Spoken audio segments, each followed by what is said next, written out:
como título Filipe e Bartolomeu.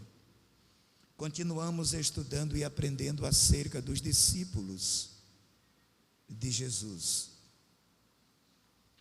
A escolha de Jesus a seus discípulos e o número deles. Jesus escolhe 12 discípulos e a escolha aos discípulos foi feita por Jesus. Jesus, ele escolheu. Não foram os discípulos que escolheram a Jesus. O próprio Jesus, ele diz isto em João, no capítulo 15, e o versículo 16, o Evangelho de João, capítulo 15, o versículo 16, Jesus diz: não fostes vós que escolhestes a mim, mas eu vos escolhi a vós, e vos nomeei para que vades e deis fruto, e o vosso fruto permaneça. Então a escolha aos discípulos foi feita por Jesus. E esta escolha foi dentro da vontade de Jesus. A escolha de Jesus aos discípulos, esta escolha foi dentro do querer de Jesus, dentro da vontade do Mestre. Jesus escolheu quem ele quis. Jesus escolheu homens de diferentes temperamentos, nível de cultura, status sociais. Jesus escolheu como ele quis. Quando nós abrimos a nossa Bíblia em Marcos, no capítulo 3, abra a sua Bíblia, Marcos, capítulo 3, e o versículo 13. Vamos ler, Marcos, capítulo 3, versículo 13 em diante. O texto diz: e subiu ao monte, e chamou para si os que ele quis. Isto é uma prova que Jesus escolheu e chamou quem ele quis. A escolha aos discípulos, meus irmãos, a chamada de Jesus aos discípulos não foi por indicação. Nenhum discípulo de Jesus fez parte do ministério de Jesus. Jesus não convocou nenhum dos discípulos para compor o ministério apostólico por indicação, não. Houve discípulo que foi apresentado, foi levado a Jesus, mas a chamada para seguir a Jesus, para compor o grupo dos discípulos, e posteriormente Jesus levá-los ao apostolado, não houve indicação de ninguém. Jesus chamou quem ele quis. Esta chamada de Jesus aos discípulos, aqui em Marcos 3 e 13 em diante, e neste texto aqui está a relação dos nomes e a influência deles no grupo. Aqui na relação dos discípulos, nós encontramos a influência deles, aqueles mais influentes, na relação, no lugar em que eles compõem a relação dos 12. Aqui está. Esta chamada e esta vinda dos discípulos a Jesus, quando a expressão aqui, e vieram a ele, esta vinda dos discípulos a Jesus não se deu simultaneamente ou no ato aqui da chamada de Jesus e da escolha, não. Isto aconteceu gradativamente. Quando nós olhamos para Mateus capítulo 4, versículo 18 em diante, Jesus, ele vai à beira-mar, e ele olha num barco que estava no mar, e ele vê Simão e André, seu irmão, e ele chama e diz: vinde após mim, e vos farei pescadores de homem. Jesus foi encontrando eles gradativamente. Na medida que Jesus ia executando o seu ministério, na execução do ministério de Jesus, através da oração de Jesus aqui, quando ele sobe ao monte, Marcos descreve aqui no versículo 13 do capítulo 3, quando Jesus sobe ao monte, quando Jesus subia aos montes de Jerusalém, Jesus ia ao Monte das Oliveiras, Jesus ia orar. Quando Jesus sobe ao Monte das Oliveiras, também foi para ministrar a palavra, o sermão do monte, registrado por Mateus, no capítulo 5 até o capítulo 8, final do capítulo 7 de Mateus. Mas encontramos Jesus sempre orando nos montes.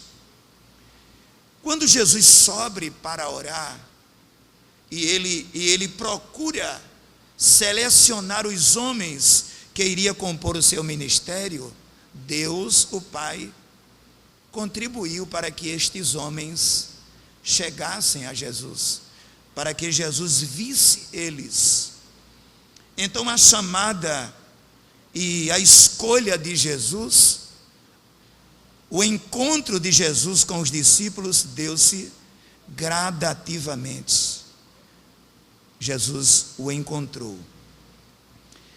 Estes discípulos, como já disse, eles de diferentes regiões, de diferentes temperamentos, nível de conhecimento, cultura, formação. Nós encontramos homens influentes como Filipe. Filipe foi influenciado pela cultura romana ou helenista. Filipe era um dos judeus que falava o grego e lia a Torá, a lei de Moisés, em uma sinagoga exclusiva para os judeus que falavam grego. E Filipe lia a lei de Moisés na língua grega no sábado à noite. Havia uma sinagoga exclusiva para os judeus helenistas, os judeus que foram influenciados pela cultura, pela ciência romana. Então, Filipe era influente. Nós observem, vamos mais adiante, aqui, vamos definir o termo discípulo.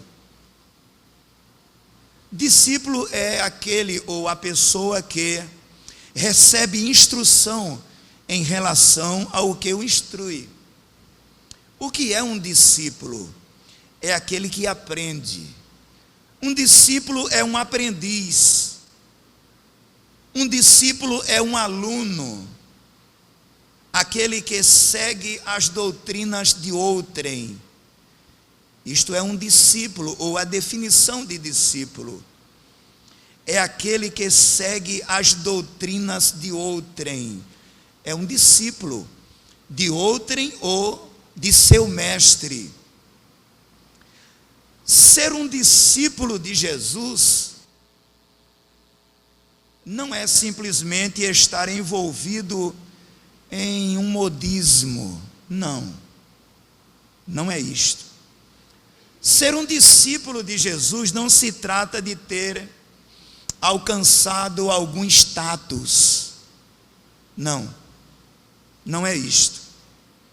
Ser um discípulo de Jesus não é ter alcançado uma credencial. Não, também não é isto. Ser discípulo de Jesus não trata-se de uma ideologia, muito menos, muito menos.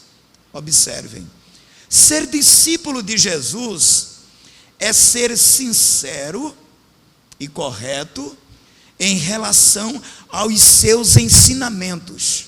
Isto é uma das características de um discípulo de Jesus. Uma das características de um discípulo de Jesus, primeiro é a sinceridade. A sinceridade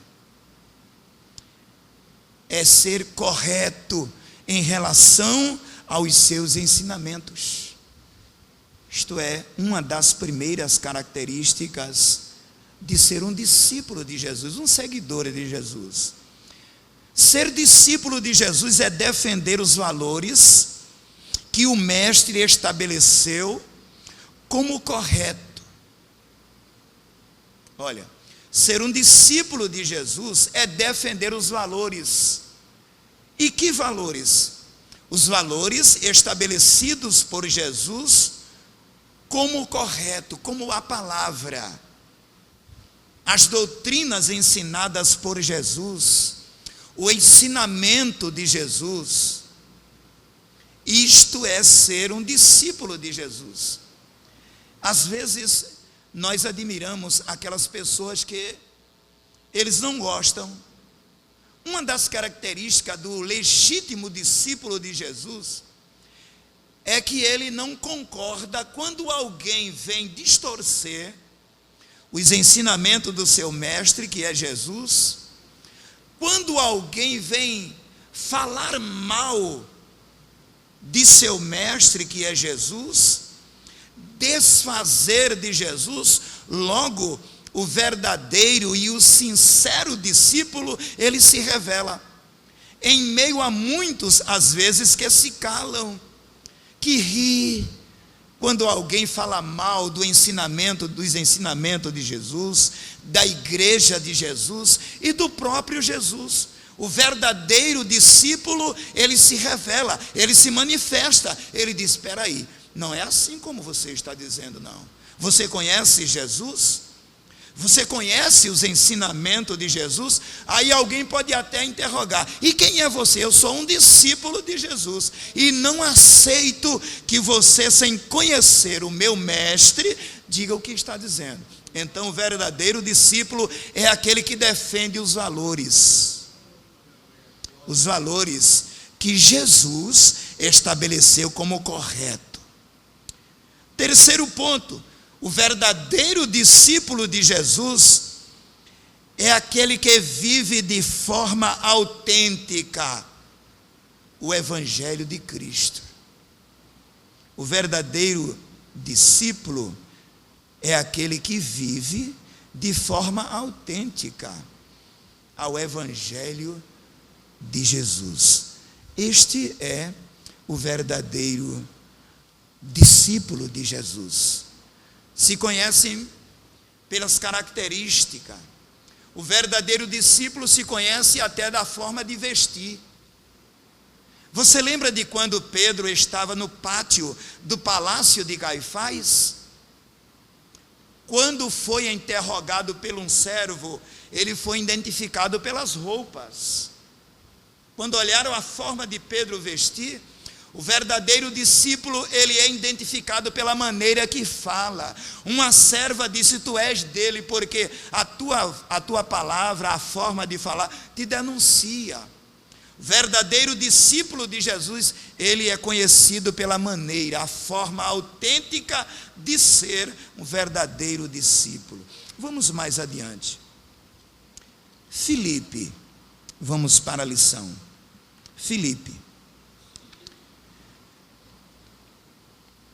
Filipe era natural de Betsaida. Betsaida era uma cidade pesqueira ou marítima que ficava ao nordeste do mar da Galileia. Filipe era conterrâneo de Pedro, de Simão e André, morava na mesma cidade. que denominava-se também aldeia. Era uma colônia de pescadores. Betsaida era uma colônia de pescadores. A maior parte dos moradores, habitantes de Betsaida, desta cidade, que ficava à beira-mar do mar da Galileia, era composta de pescadores. Eram homens que seguiam o ofício da pesca. Nós encontramos que Pedro, Simão, era pescador. André, seu irmão, era pescador. Jonas, o pai de Simão Pedro e de André, era pescador. Mas o pai de Filipe era agricultor. Filipe foi criado com experiência também na agricultura, mas também seguiu o ofício da pesca, juntamente com Pedro, Tiago, que eram conterrâneos. Filipe, ele perdeu o seu pai no exato momento do seu encontro com Jesus. Filipe, ele perde o seu pai. O pai de Filipe morre no exato momento em que ele tem um encontro com Jesus. Ele seguiu seu ministério como discípulo e apóstolo, ausente do seu próprio pai. A definição deste nome Filipe, ele vem de duas palavras gregas, que quer dizer, está aqui na lição, no segundo ponto, a definição deste nome no grego é Filipos, que significa amigo dos cavalos. Que coisa, não é? É porque é a junção de duas palavras gregas, Filos e Hipos. Filos é amigo, e aquele amigo que tem uma afeição profunda, aquele amigo que ama. E Hipos, cavalos. Então, juntando essas duas expressões, é aquele que ama ou é amigo dos cavalos. E por que isto? Porque, observem, os cavalos, dentro da cultura grega, eles tinham um simbolismo muito grande. Era visto como sinônimo de força, de equilíbrio. Os cavalos. Os gregos viam os cavalos como um sinônimo como a força. Como força. Observe. A associação deste nome Filipe é um nome que combina característica de força com a profunda afeição. Está associado à ideia de amor pela natureza também. E também está associado à inspiração, à confiança e à lealdade. Denota uma pessoa que é leal e valoriza a amizade. Tudo isto está associado ao nome de Filipe. E já dissemos que este nome Filipe está associado também ao helenismo. E o helenismo, ele foi marcado pela fusão, anotei aqui, da cultura grega com elementos culturais de regiões conquistadas por Alexandre. Observe, o helenismo teve uma fusão muito grande de conhecimento na ciência, na cultura, por conta das conquistas de Alexandre o Grande. A região conquistada por Alexandre era influenciada pela cultura grega. E os judeus que viviam fora da Palestina, eles foram influenciados por esta cultura helenista. Observe, houve uma disseminação da língua grega, da filosofia, da arte e da ciência grega por conta das conquistas de Alexandre. Em Jerusalém, os judeus que tinham vivido fora da Palestina haviam adotado certa cultura grega também. E tinham, como já disse, uma sinagoga particular, onde as escrituras eram lidas em grego. O Evangelho, observem, o Evangelho revela que mesmo antes do encontro de Jesus com Filipe, Filipe mostrou-se um homem voltado para Deus. Antes do encontro de Filipe com Jesus, Filipe, ele era discípulo de João.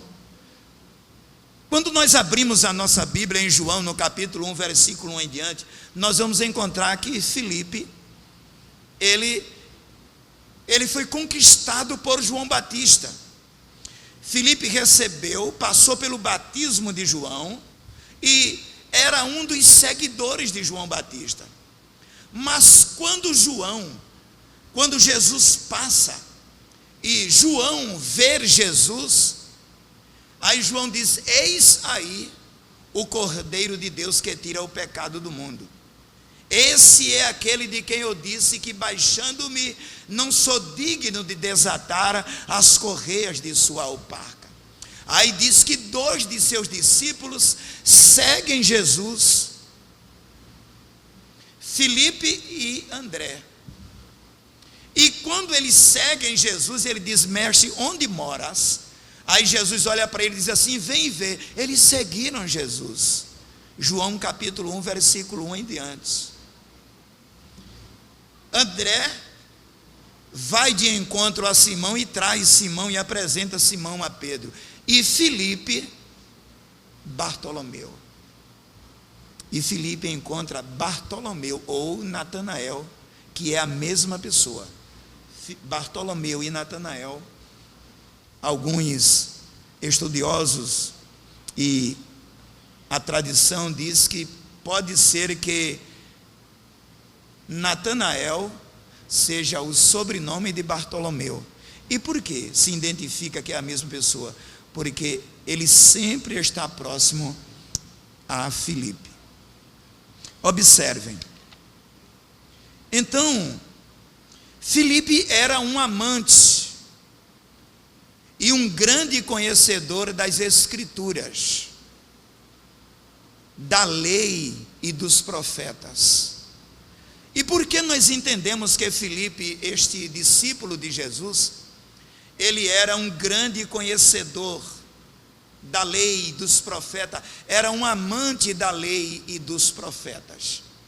Porque quando Filipe encontra Bartolomeu ou Natanael, ele diz assim: encontramos aquele de quem falou Moisés e os profetas, Jesus de Nazaré, filho de José. Então isso revela que Filipe, ele conhecia a lei, o Pentateuco, os 5 primeiros livros do cânon sagrado, e conhecia também os profetas. Porque quando ele encontra Jesus, e Jesus fala com Filipe, ele diz assim: não, este homem é o que a lei diz, fala dele. Este homem é o homem de quem falou ou fala os profetas.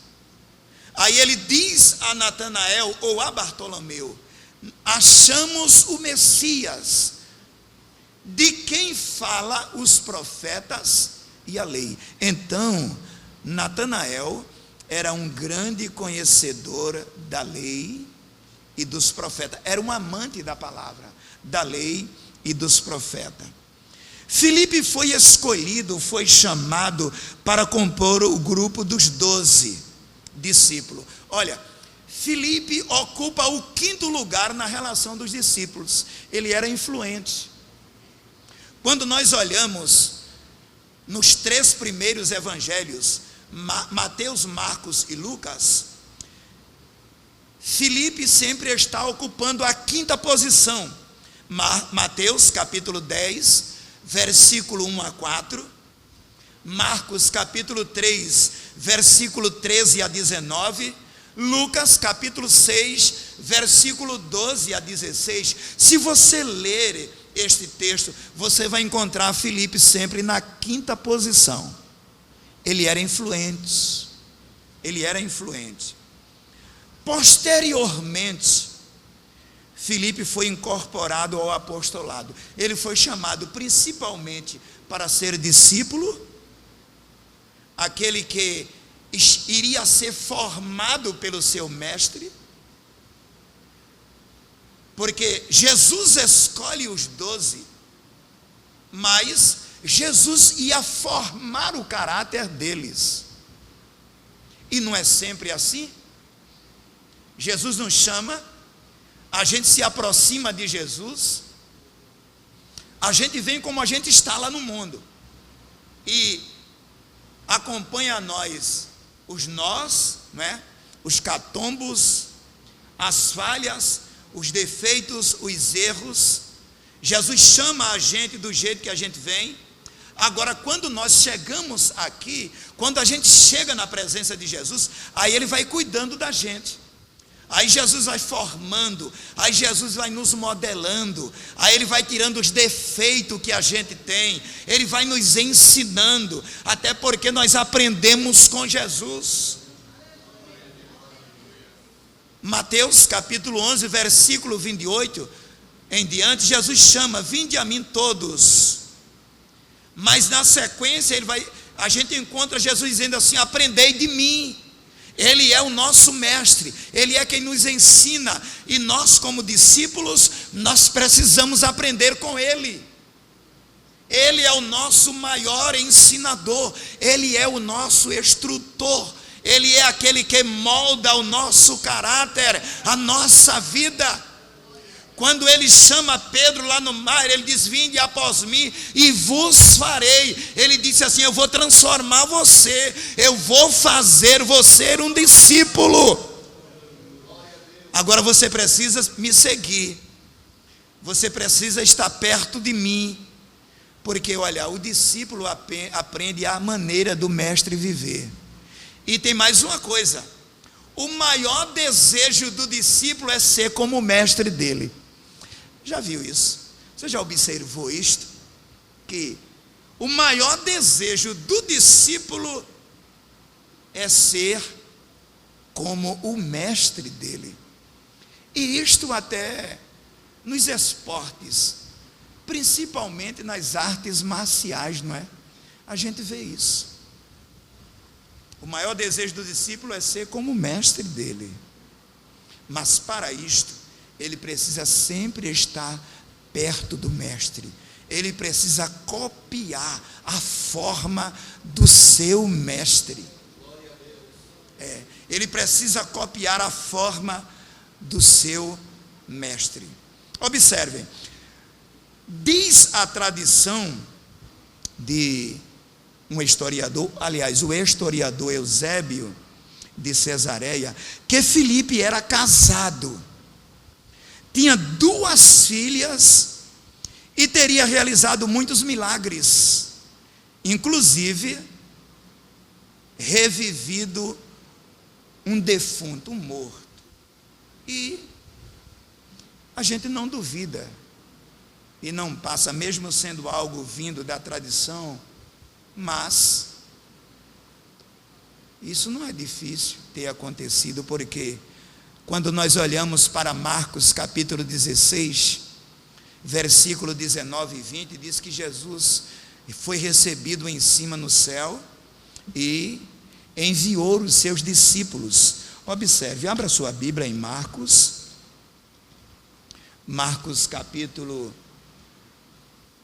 capítulo 16, Marcos capítulo 16, versículo 19 diz assim: ora, o Senhor, depois de lhes ter falado, foi recebido no céu e assentou-se à direita de Deus. E eles, tendo partido, pregaram por todas as partes, cooperando com eles o Senhor e confirmando a palavra com os sinais que se seguiram. Os discípulos fizeram ou operaram em nome de Jesus muitos sinais e maravilha. Em João, no capítulo 6, versículo 1 a 15, na nossa lição, abra a sua lição, observe. No encontro de Jesus com Filipe, Jesus segue ensinando a Filipe, Jesus continua moldando Filipe.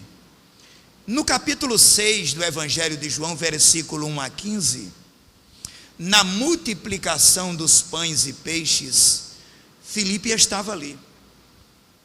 Jesus prova Filipe na multiplicação dos pães e peixes. E como é que Jesus prova Filipe? Jesus diz assim a Filipe: onde encontraremos dinheiro para alimentar, comprar pães e alimentar a multidão, esta multidão? Abra sua Bíblia em João capítulo 6, versículo 1 em diante. Evangelho de Jesus, capítulo 6, versículo 1 em diante, diz assim. Vamos ler o versículo 5, diz assim: então Jesus, levantando os olhos e vendo que uma grande multidão vinha ter com ele, disse, observe a quem Jesus diz, disse a Filipe, onde compraremos pão para estes comerem?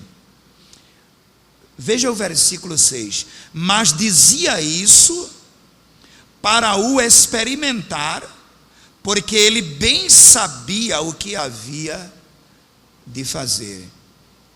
Filipe foi provado na multiplicação dos pães e os peixes, mas com que objetivo Jesus prova a Filipe?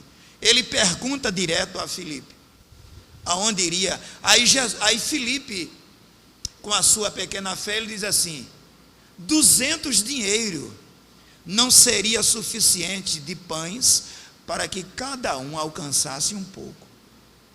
A multidão era 5.000 homens, e isto sem numerar as mulheres e as crianças.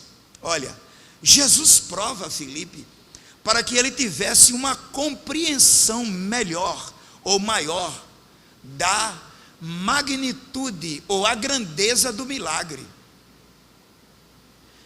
Jesus mostrou a Filipe, a multidão era muito grande, 5.000 homens, sem contar as mulheres e as crianças, no deserto, e Jesus diz assim, aonde iremos comprar pão para alimentar esta multidão? Querendo dizer, eu não posso despedir eles assim, eles vão perecer no deserto.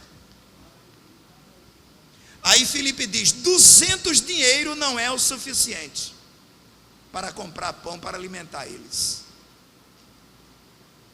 Olha aí, veja, aí Jesus diz assim, faça-os sentar aí na relva. E eles sentaram em grupos. Aí aparece outro discípulo, capítulo 6, aí diz assim, mas um dos discípulos, o irmão de Pedro, André, diz assim, irmão de Simão, disse-lhe, aqui está um rapaz que tem 5 pães de cevada e 2 peixinhos, mas o que é isso para tantos? Olhem para cá, se 200 dinheiro não era suficiente, que era uma soma muito alta, imaginem 5 pães, e tem mais uma coisa, de cevada que era menor do que o pão normal fabricado com o trigo. O pão de cevada não tinha fermento, era menor do que o pão produzido com o trigo, com o fermento. 200 dinheiros, imagina 5 pães. Aí Jesus disse assim: tragam a mim. A gente aprende com isto que o pouco com ele é muito. O pouco que temos nas mãos de Jesus é muito. Aí ele disse assim: sentem eles, acalmem eles estão alvoroçados, acalmem. Eu penso que Jesus disse assim: providenciem cestos. As coisas de Jesus é tudo organizada. Jesus não entregou o pão na mão dos discípulos, não. Ele disse assim: providencie cesto. Por que a gente entende isso? É porque no final sobrou 12 cestos cheios de pedaços. Olha, se sobrou 12 cestos, é porque os cestos foram providenciados. Por quem? Pelos discípulos. Entregaram os cinco pães de cevada, e Jesus começou a partir. Meus irmãos, olha, lendo só esse texto assim, a gente lê como um texto qualquer. Mas pensando na grandeza, na magnitude do milagre, é uma coisa muito grande. Porque entregaram nas mãos de Jesus 5 pãezinhos de cevada.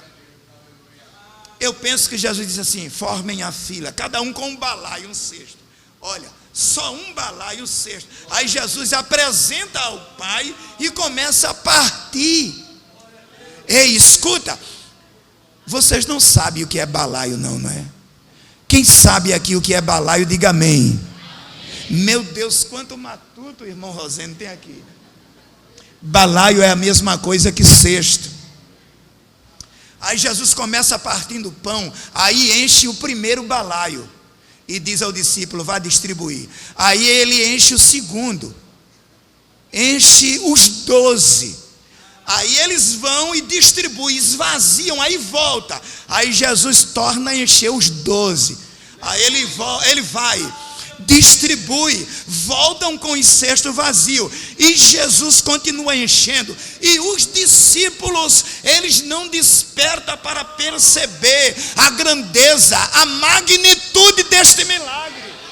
Eles esquecem de olhar para a mão de Jesus e ver que o que está ali é 5 pães de cevada, e esquecem de olhar para a fila de balaio, de cesto, que estão cheios de pedaços.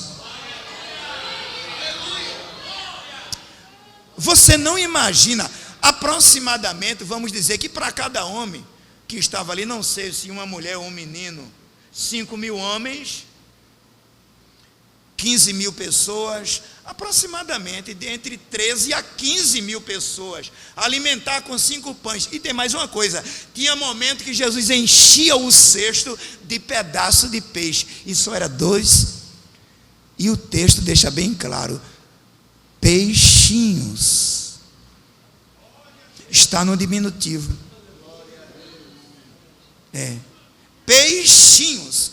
Era peixe pequeno. Aí Jesus enchia um cesto de pedaço de peixe, enchia o outro cesto de pedaço de peixe. Parece que eu estou vendo, meus irmãos, parece que a gente está vendo o milagre. Sabe o que é que acontece? Aproximadamente 13.000 pessoas, os discípulos voltam com 12 cestos cheios de pedaços, dizendo assim: ninguém quer mais não. E aí? Não, ninguém quer mais. Não quer não? Por quê? Estão saciados, estão fartos. Eles não querem mais. Isso aí é a sobra. Sobrou, sobejou. Quanto sobrejou? 12 cestos cheios de pedaços. Filipe presenciou este milagre. O discípulo. Vamos mais adiante. Observem. Vamos aqui no... Filipe presenciou este milagre. Em João, no capítulo 14, Filipe, ele continua querendo buscar o conhecimento. Ele não se satisfez só de conhecer a Torá, ou conhecer os profetas, a lei de Moisés, mas ele queria conhecer Deus de forma diferente. Lá no capítulo 14, o versículo 8, Filipe pede a Jesus que Jesus mostre a ele o Pai. Filipe queria ver Deus. Disse assim: mostra-nos o Pai e isto nos basta. Ele era um homem decidido. Ele era decidido, ele era calculista. Ele era uma pessoa decidido, de postura. Ele era um homem cheio de fé. Ele disse: mostra-nos o Pai e isso basta. Aí Jesus olhou para ele e disse: Filipe, que tempo faz que você está comigo? Eu estou parafraseando. Ele disse: mestre, desde o início do teu ministério. Filipe, todo dia eu estou contigo, e tu me vê, e tu me pede para ver o Pai. Aí ele disse: Filipe, quem vê a mim vê o Pai. Você está me vendo? Estou. Então você está vendo o Pai, porque eu e o Pai somos um. Quem vê a mim vê o Pai, Filipe. Observa a grandeza desse homem. Não se sabe exatamente como e nem quando Filipe morreu, mas, segundo a tradição judaica, diz que o mais provável é que ele tenha sido crucificado em Gerápolis, no tempo do imperador Domiciano, ou talvez Trajano, aos 87 anos de idade. Filipe foi martirizado com 87 anos de idade. E pode ter sido por Domiciano ou Trajano, talvez. E segundo a tradição, as relíquias de Filipe foram transportadas ou transportados para Roma e colocada na igreja dos apóstolos. Isto segundo a tradição.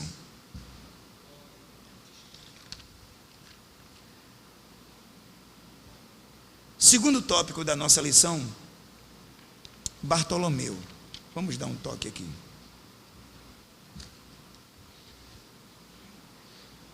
Este discípulo aqui, o nome, este discípulo, ele não é muito citado, não, no Novo Testamento, nem no ministério de Jesus. Ele é trazido à presença de Jesus por Filipe, não é? Filipe é quem conduz Natanael, ou Bartolomeu, que, como eu disse, Natanael, segundo alguns historiadores, diz que é o sobrenome de Bartolomeu. E entende-se que é a mesma pessoa, porque sempre ele está ao lado de Filipe. Bartolomeu, ou Natanael, nasceu em Caná da Galileia. Caná da Galileia foi onde iniciou a sequência de milagres de Jesus. Em Caná da Galileia, Jesus realizou seu primeiro milagre. Qual foi o milagre, meus irmãos, que Jesus operou em Caná da Galileia? Qual foi o milagre? Jesus transformou a água em quê? Em vinho. E por ocasião de ser convidado a uma festa. E nisto nos dá a entender que Jesus atende convites. Diga assim comigo: Jesus atende convites. Se você convidar Jesus, ele vai. Se você convidar Jesus, ele vai. Se você convidar Jesus para fazer uma prova lá na faculdade ou na escola, ele vai com você. Diga assim: Jesus, vamos fazer essa prova comigo. Que convite, não é? Já pensou? Tem pessoas que acham essas coisas bobagem, não é? Uma vez eu convidei Jesus para entrar dentro de um carro comigo. Foi. E eu fui mais para o lado do carona, abri a porta e disse assim: Jesus, entre aqui. E eu com a porta aberta. Parece uma meninice, né? Mas isso não é um problema meu. E acabou. É uma coisa minha. Eu faço o que eu quero, dentro da vontade divina, não é? E deu certo. Lá no Detran, com uma aula de carro só, para passar na prova prática do Detran, com uma aula só, não sabia nem para onde ia. Fiz uma oração lá dentro do banheiro e disse assim: Senhor, se tu entrar dentro do carro que eu vou entrar hoje aqui, eu vou sair daqui hoje aprovado. Porque o homem que o pastor Dário havia indicado para me conduzir às aulas, passou 6 meses e eu só tive uma aula. Ele já estava decidido que eu ia ser reprovado. Ele disse assim: mas não se preocupe não, que eu vou pagar o seu reteste. Ele já estava decidido que eu ia ser reprovado. Fiz uma oração dentro do banheiro lá no Detran e saí. Quando a mulher me chamou, que entregou a chave, eu fui lá no Fiat Uno, abri a porta e disse assim: Jesus, entre aqui. E fechei a porta direitinho. E a minha mente dizendo para mim: ele está aqui. Arrudei para o outro lado, abri a porta, entrei, liguei o carro, entrei na fila, subi a rampa, desci, entrei de ré na garagem, fiz a baliza, desci, fui aprovado. O homem disse: ok. Disse: e agora, o senhor vai fazer moto, não é? Eu disse: é mais difícil ainda, eu não tinha tido nenhuma aula de moto. E lá tinha que fazer um 8 e quando terminava tinha que passar em cima de uma prancha. Eu fiquei enrolado até para ligar a moto. Eu disse: Jesus, vamos comigo aqui nessa moto, Senhor.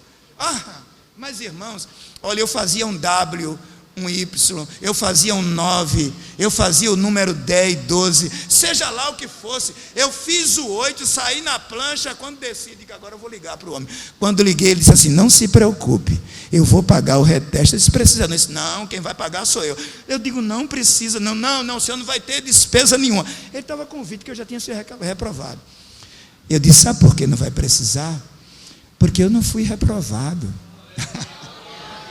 Jesus entrou comigo naquele carro. Jesus foi convidado à festa, uma festa de casamento, lá em Caná, na Galileia. E por ocasião da festa, Jesus fez um milagre. Então, Bartolomeu nasceu em Caná da Galileia. Ele nasceu em Caná. Isto nós encontramos no capítulo 21 de João 21 e versículo 2. Nos evangelhos, nós encontramos que João, segundo a maioria dos estudiosos, chama Natanael. Jesus chama Natanael no versículo 45. É introduzido a presença de Jesus por Filipe. Mas quando Natanael ele chega à presença de Jesus, é uma coisa interessante. O Bartolomeu, ele chega à presença de Jesus. Jesus diz uma palavra a Natanael, a Bartolomeu, que mexe com ele. E eu comparei as palavras de Jesus a Bartolomeu com as palavras de Jesus à mulher de Samaria. No capítulo 4 de João, lá na beira, na cidade de Sicar, lá na beira do poço, lá na cidade de Sicar. E o que foi que mexeu com aquela mulher? É que quando Jesus diz assim para ela: todo aquele que beber desta água, a água do poço, ele disse, tornará a ter sede, mas aquele que beber da água que eu lhe der, Jesus disse, nunca mais ele tem sede. Pelo contrário, a água que eu lhe der, se fará nele uma fonte de água que jorra para a vida eterna. Aí ela não entendeu e disse assim: mestre, dá-me desta água para que eu não venha mais aqui tirar. Aí Jesus disse assim: ela não entendeu ainda, eu vou mexer com essa mulher. Aí ela disse assim, ele disse assim: vá e chame o seu marido. Escuta. Aí ela disse assim: eu não tenho. Pronto. Foi aí. Aí Jesus disse assim: é verdade, você está certo. A expressão de Jesus é essa: disseste bem, não tenho marido, porque você já teve 5. Olha o mistério. Jesus disse assim: você já teve 5, e o que você está com ele agora não é seu marido. Ela estava com o marido de outrem, de outra.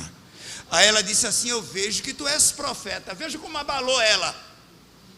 Ela disse assim: os nossos pais disseram que o Messias viria, e quando ele vier, nos dirá todas as coisas. Aí ele disse assim: eu sou o que falo contigo.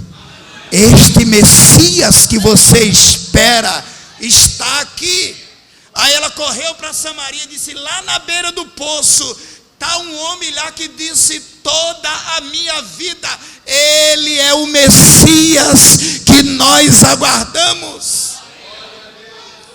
Quando Natanael ou Bartolomeu chega à presença de Jesus, aí Jesus apronta para ele e diz assim: eis aí um verdadeiro israelita em quem não há dolo, fingimento, falsidade, hipocrisia. Porque dolo é isto. Dolo é sinônimo de hipocrisia, falsidade, fingimento. Aí ele olhou para Jesus e disse assim: que é isso?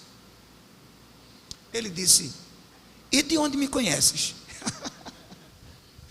Ele, se fosse um de nós que estivesse lá, a gente dizia assim: Jesus, que mistério é esse? Por que o Senhor está dizendo isso? Aí Jesus disse assim: antes que Filipe te trouxesse, eu vi você. Ele disse: eu vi você quando você estava debaixo da figueira. Debaixo da figueira. Abra sua Bíblia aí, João. Vamos ler, já vamos terminar. João capítulo 1. João capítulo 1 e o versículo de número 46. 45 diz assim: Filipe achou Natanael e disse-lhe: havemos achado aquele de quem Moisés escreveu na lei e de quem escreveram os profetas, Jesus de Nazaré, filho de José. Aí Filipe diz assim: disse-lhe Natanael, ou Bartolomeu, pode vir alguma coisa boa de Nazaré? Observe, veja, Nazaré era como se fosse o Coque aqui no Recife. Era uma cidade pequena e a mais humilde. As pessoas que tinham recurso não queriam morar em Nazaré. Não. Quem tinha dinheiro não queria Nazaré. Não. Quem tinha dinheiro queria Cafarnaum, cidade dos coqueiros ou das palmeiras. Não.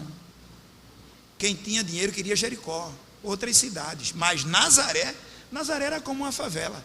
Jesus nasceu e a mãe dele morava em Nazaré. E tem mais uma coisa: continuou trabalhando, fazendo tamboretes, cadeira, mesa. E o instrumento de trabalho de Jesus era martelo, serrote, formão. Quando adolescente, até antes dos 30 anos, com o pai adotivo José. Pode vir alguma coisa boa de Nazaré? Aí disse-lhe Natanael: pode vir. Aí Filipe disse: vem ver. Jesus viu Natanael vir ter com ele e disse dele: eis aqui um verdadeiro israelita em quem não há dolo. Disse-lhe Natanael: de onde me conheces tu? De onde me conheces tu? Ele diz assim, a linguagem nossa: tu me conheces de onde? Aí ele diz assim, Jesus respondeu e disse: antes que Filipe te chamasse, te vi eu, estando tu debaixo da figueira. Existem ensinamentos, eu já ouvi muitos, que este estar debaixo da figueira é que nos dias de Jesus, como criança, Herodes, quando recebe a notícia dos magos que havia nascido o rei de Israel, o Messias, e ele diz aos reis magos que voltassem quando encontrasse e dissesse para ele onde o menino estava para ele ir adorar, o pensamento de Herodes era matar o menino.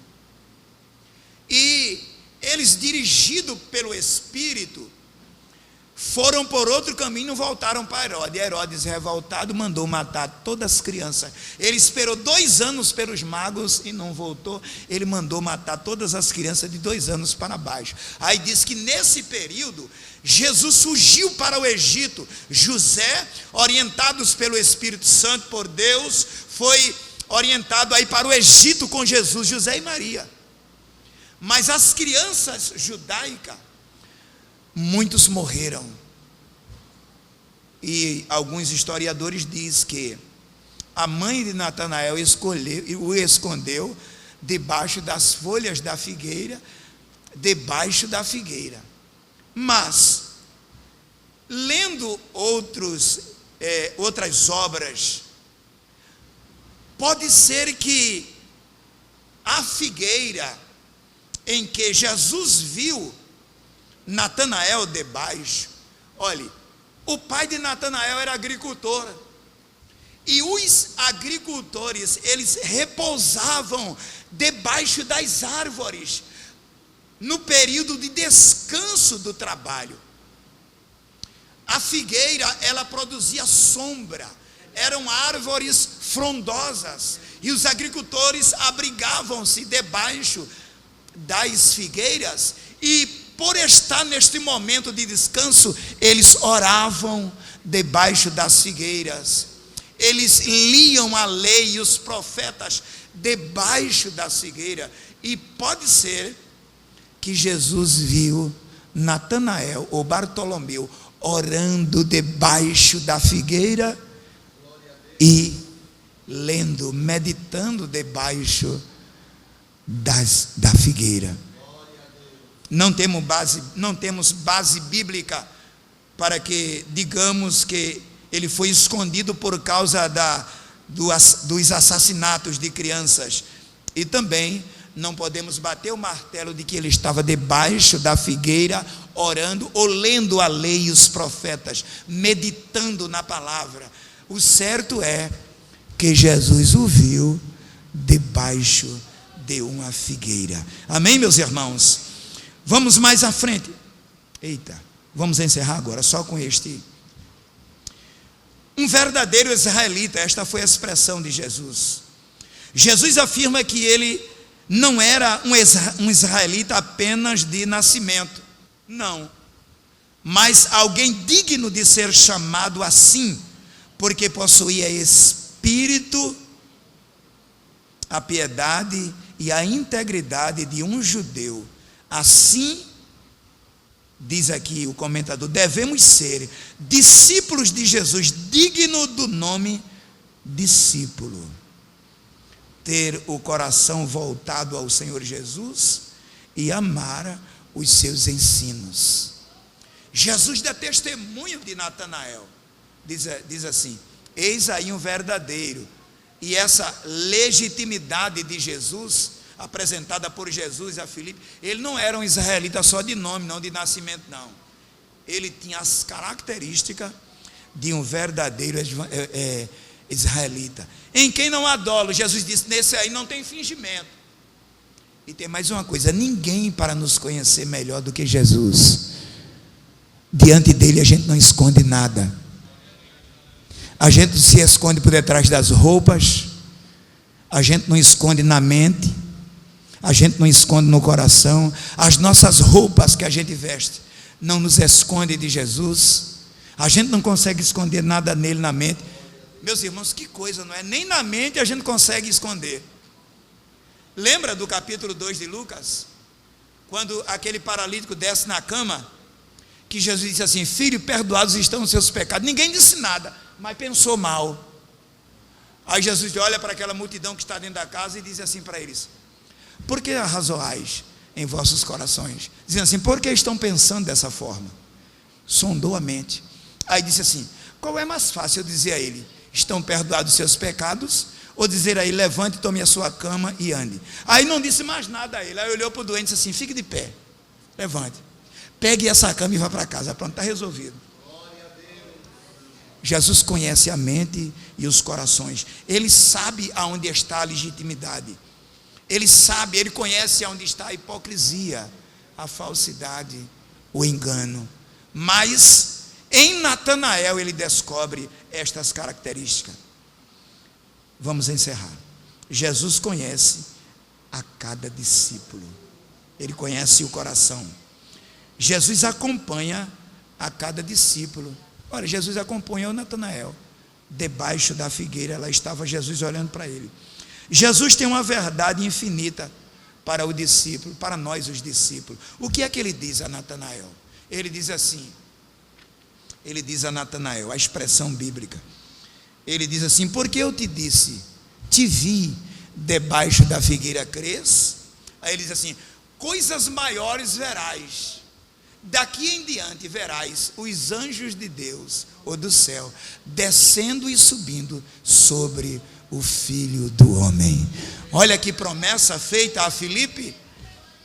Ele quis dizer a Natanael, ele disse: Natanael, coisas maiores você verá, porque você é um verdadeiro discípulo, em você não há engano, não há hipocrisia, os milagres vão dar continuidade, você vai ter grandes visões, eu vou revelar a você grandes coisas, porque você é um verdadeiro discípulo.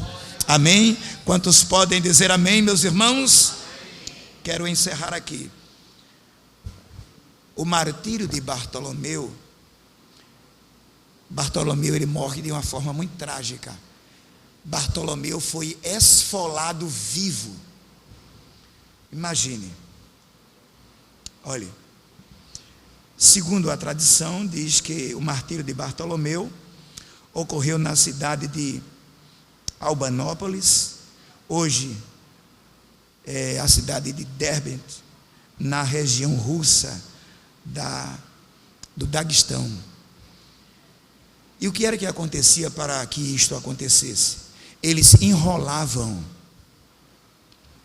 a pessoa que ia ser esfolado com tecidos quentes. Ele botava para ferver o tecido e enrolava a pessoa com um pano quente, que era para que a pele ficasse mais flácida e soltasse com mais facilidade da carne.